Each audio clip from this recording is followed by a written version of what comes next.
तू कहे अगर तू कहे अगर तू कहे अगर जीवन भर मैं गीत सुनाता जाऊं, मन बीन बजाता जाऊं।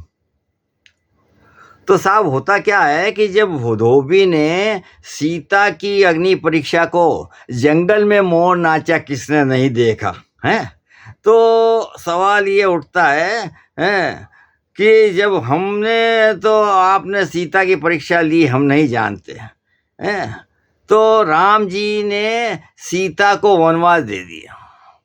जब जनता खुश नहीं है तो फिर सीता का वर्ण कैसे करें? तो सीता को तत्काल लक्ष्मण के द्वारा वनवास में भेज दिया।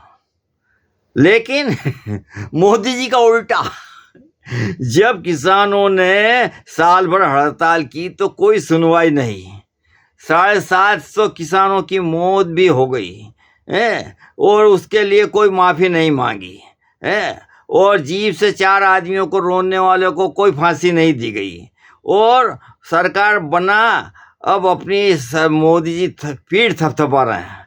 कहने को तो कह रहे हैं कि मेरा सपना है कि दुनिया की हर डाइनिंग टेबल पर भारत का कोई खाद्यान्न पहुंचे।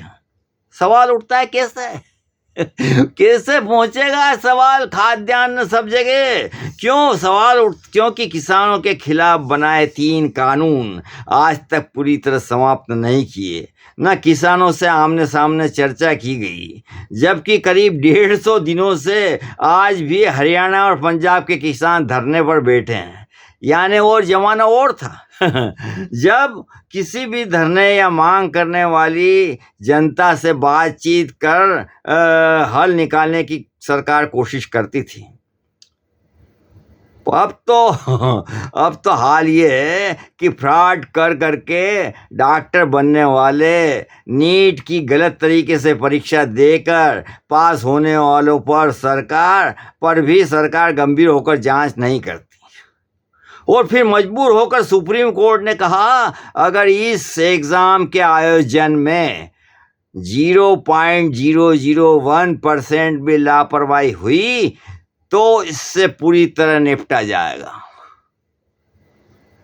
यानी जो काम तीसरी बार चुनी हुई अनुभवी सरकार को करना था वह आज भी कोई परीक्षा का संचालन सही तरह से नहीं कर पा रही, चाहे पुलिस की भर्ती हो, चाहे सेना हो, चाहे नीट हो, और जहां नैतिकता के आधार पर रेल दुर्घटना होने पर भी लाल बहादुर शास्त्री ने त्यागपत्र दे दिया था रेल मंत्री पद से हैं।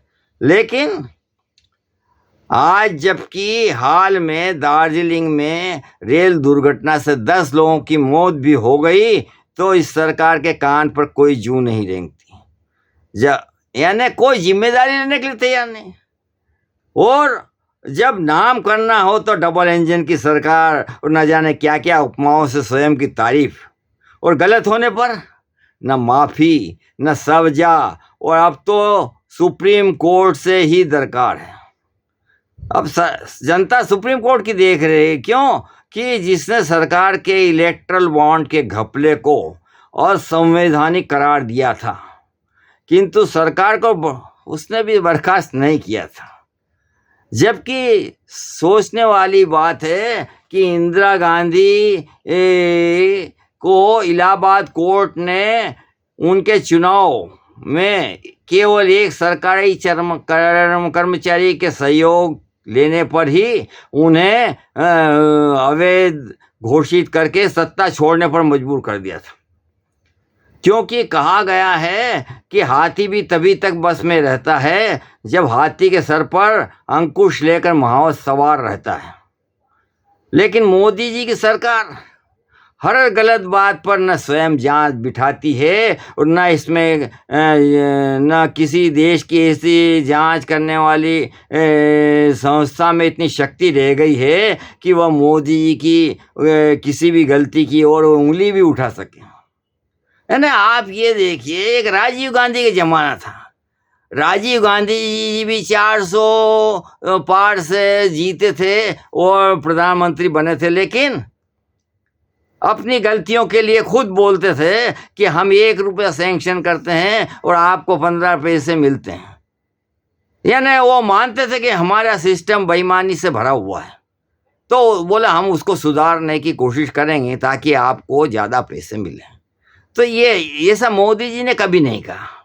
मोदी जी तो बल्कि तमाम भ्रष्ट लोगों के पार्टी के भ्रष्ट से भ्रष्टतम लोगों को अपनी पार्टी में मिलाकर और बस सत्ता हासिल है ना।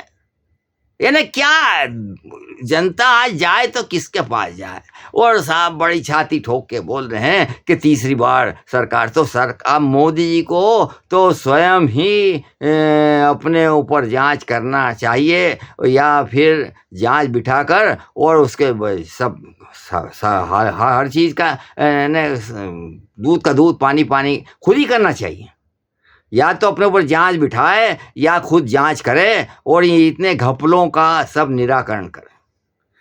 जनता अब केवल उनसे ही आशा करती है कि अब तीसरी बार तो कम से कम अपनी परिपाटी जो अभी तक चली आ रही है उसको बदलेंगे और कुछ करेंगे, जनता का भला करेंगे।